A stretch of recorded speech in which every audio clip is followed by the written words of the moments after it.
Europe के देश Georgia से हेलीकॉप्टर हादसे की हैरान कर देने वाली तस्वीरें सामने आई। वहां एक पहाड़ी पर फंसे पैराग्लाइडर्स को बचाने की कोशिश के दौरान यह हेलीकॉप्टर क्रैश हो गया, जिसकी कुछ तस्वीरें भी सामने आई। इनमें पहाड़ी के बीच उड़ता यह हेलीकॉप्टर अचानक गोते खाने लगा। हवा में ही कई बार गोते खाने के बाद वो अचानक नीचे की तरफ लुढ़क गया और घने जंगलों में जाकर टकरा गया। हादसे की दूसरी तस्वीरों में भी हेलीकॉप्टर अचानक नीचे गिरा और फिर आग की ऊंची लपटों के साथ ही पूरा इलाका काले धुएं के गुबार से भर गया। जिसने भी इस हादसे को देखा वो दहशत में आ गया। बताया गया कि हेलीकॉप्टर पर चालक दल के 2 सदस्यों के साथ ही बचाव दल के भी 3 लोग सवार थे, जिनकी तलाश तेज कर दी गई। भारत सरकार के आदेश पर गूगल प्ले स्टोर और एप्पल स्टोर से BGMI नाम की मोबाइल ऐप को हटा दिया गया। बैटल ग्राउंड मोबाइल इंडिया नाम की ऐप एक गेम है जिस पर सरकारी कार्रवाई का चाबुक चला। इससे पहले PUBG जैसी कई गेम्स पर ऐसी कार्रवाई हो चुकी है। और दावा यह है कि BGMI और PUBG में केवल नाम का ही फर्क है। 2020 में सरकार ने चीन की एक कंपनी की गेम PUBG पर कार्रवाई की थी। जिस दिन PUBG को प्ले स्टोर और ऐप स्टोर से हटाया गया, उसी दिन BGMI बाजार में आ गई थी। बैटल ग्राउंड्स मोबाइल इंडिया नाम की ऐप दक्षिण कोरिया की एक IT कंपनी ने बनाई है, जो बहुत कुछ PUBG जैसी ही है। जैसे ही PUBG की दुकान भारत में बंद हुई, BGMI ने अपनी दुकान लगा ली। वैसे ही मिशन, वैसा ही खून खराबा, गोलीबारी, बम धमाके और वैसा ही सनकी अपराधियों का गिरोह। जो कुछ PUBG में होता था वो सब कुछ BGMI के जरिए होने लगा था। पहले लोगों को PUBG की लत पड़ने लगी थी, अब BGMI के साथ भी कुछ ऐसा ही हो रहा था। जिस पर संसद में पिछले हफ्ते एक सवाल भी पूछा गया था, जिसके जवाब में IT मंत्री राजीव चंद्रशेखर ने साफ कहा था कि उनकी नजर ऐसी शिकायतों पर संसद में बताया गया था कि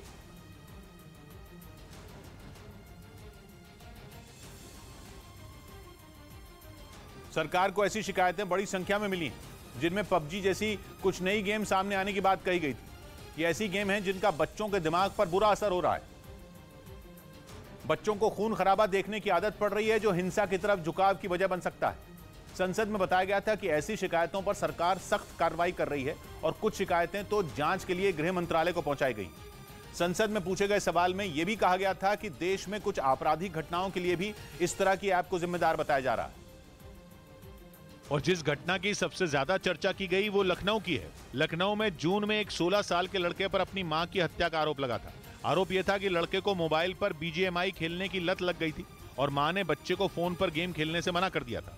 आरोपों के मुताबिक बच्चे ने रात के 3 बजे सोती हुई मां की गोली मारकर हत्या कर दी थी। 16 साल के उस लड़के को लखनऊ की पुलिस ने बाल सुधार गृह भेज दिया था। इस घटना ने सरकार को ही नहीं, पूरे देश को झकझोर कर रख दिया था। तभी से PUBG जैसे हर ऐप की पहचान करने की कोशिश शुरू हो गई थी।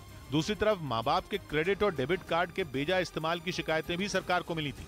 शिकायतों के मुताबिक BGMI गेम के दौरान भी बच्चों के ऐसा करने के मामले सामने आए थे, जिसके बाद सरकार ने ऐप पर कार्रवाई की।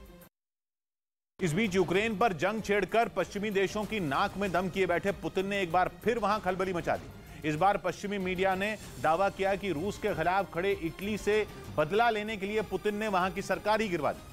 कहा जा रहा है कि इसके लिए पुतिन ने इटली के ही राइट विंग के एक नेता के साथ मिलकर साजिश रची और इटली की गठबंधन सरकार के दिन लद गए। असल में पिछले हफ्ते प्रधानमंत्री मारियो द्रागी की सरकार गिर गई थी, लेकिन खबर वो नहीं है। यूरोप में सनसनी उस बात से फैली है जिसमें कहा जा रहा है कि मातेओ सल्विनी ने यूं ही अपना समर्थन वापस नहीं लिया था। दावा है कि उन्हें ऑर्डर मिला था, पुतिन का ऑर्डर, और पुतिन के एक इशारे पर मातेओ सल्विनी अपने देश के साथ ही गद्दारी करने को राजी हो गए। यानी कहने का मतलब यह कि मॉस्को में बैठे पुतिन की पहुंच इटली की सत्ता के शीर्ष तक है। पुतिन ने महज एक इशारा किया और इटली से उनके रास्ते का कांटा साफ हो गया और प्रधानमंत्री मारियो द्रागी को इस्तीफा देना पड़ा। दावा है कि द्रागी की सरकार गिराने की साजिश 2 महीने पहले ही बना ली गई थी। इटली के एक नामी अखबार ने रिपोर्ट छापी कि मई में मातेओ सल्विनी के एक आदमी की रोम में पुतिन के भेजे एक राजनयिक से सीक्रेट मीटिंग हुई थी। दावा है कि उस मीटिंग में पुतिन के अधिकारी ने सल्विनी के आदमी से बिल्कुल साफ साफ पूछा था कि क्या उनकी लीग पार्टी का कोई मंत्री द्रागी की सरकार से इस्तीफा देना चाहता है। इस सनसनीखेज दावे ने पूरी दुनिया के होश उड़ाए हुए हैं, लेकिन इटली में लोग ज्यादा हैरान नहीं, क्योंकि मातेओ सल्विनी की पुतिन से करीबी के बारे में हर कोई वाकिफ है। इन्वेस्टिगेटिव जर्नलिज्म ग्रुप बेलिंगकैट ने भी 2019 में अपनी जांच में पाया था कि सल्विनी कई बार मॉस्को गए थे ताकि वो अपनी पार्टी के लिए तगड़ा फंड जुटा सकें। हालांकि मातेओ सल्विनी ने पुतिन के साथ मिली भगत की खबरों को सिरे से खारिज कर दिया। उन्होंने इन रिपोर्ट को फेक न्यूज बताया। लेकिन इटली की राजनीति में तो भूचाल आया हुआ है। मातेओ सल्विनी पुतिन के ऐसे फैन हैं कि वो कई बार उनके चेहरे वाली टी-शर्ट पहने नजर आ चुके हैं। वो पुतिन से मिल भी चुके हैं। कुछ वक्त पहले तो यूक्रेन की जंग रुकवाने के लिए उन्होंने शांति वार्ता करवाने का मन भी बना लिया था।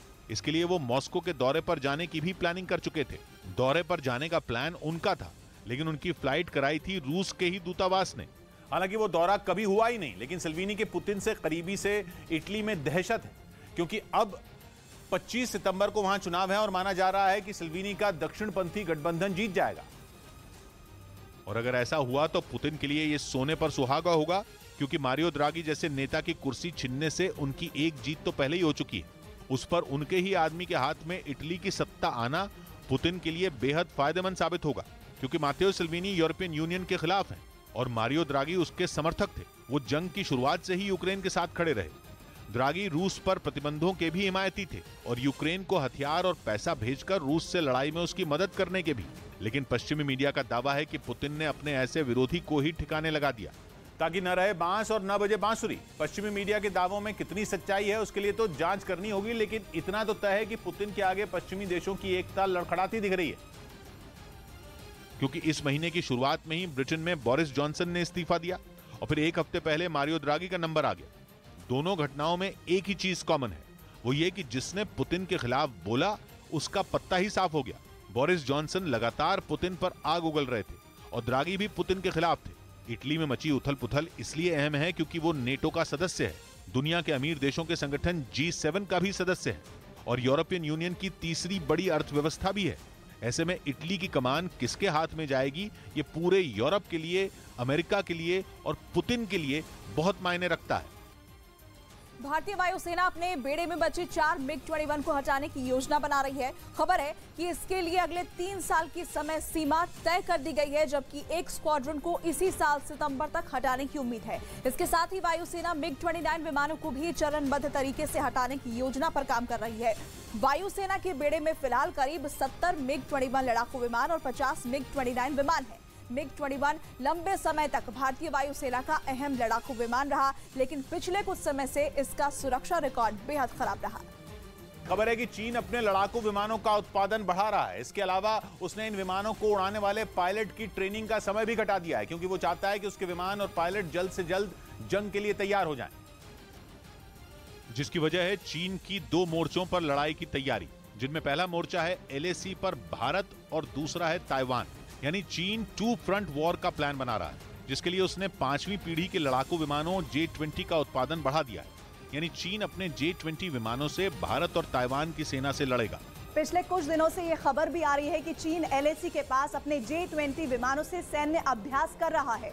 यही नहीं, उसने भारत के राफाल से उन्हें बचाने के लिए एयरबेस पर मजबूत हैंगर भी बनाए हैं। यानी ये पक्का है कि LAC के पास, या यूं कहें कि अपने पहले वॉर फ्रंट पर चालबाज चीन अपने 5वीं पीढ़ी के लड़ाकू विमानों से लड़ेगा और ताइवान के खिलाफ भी उसका कुछ ऐसा ही प्लान है।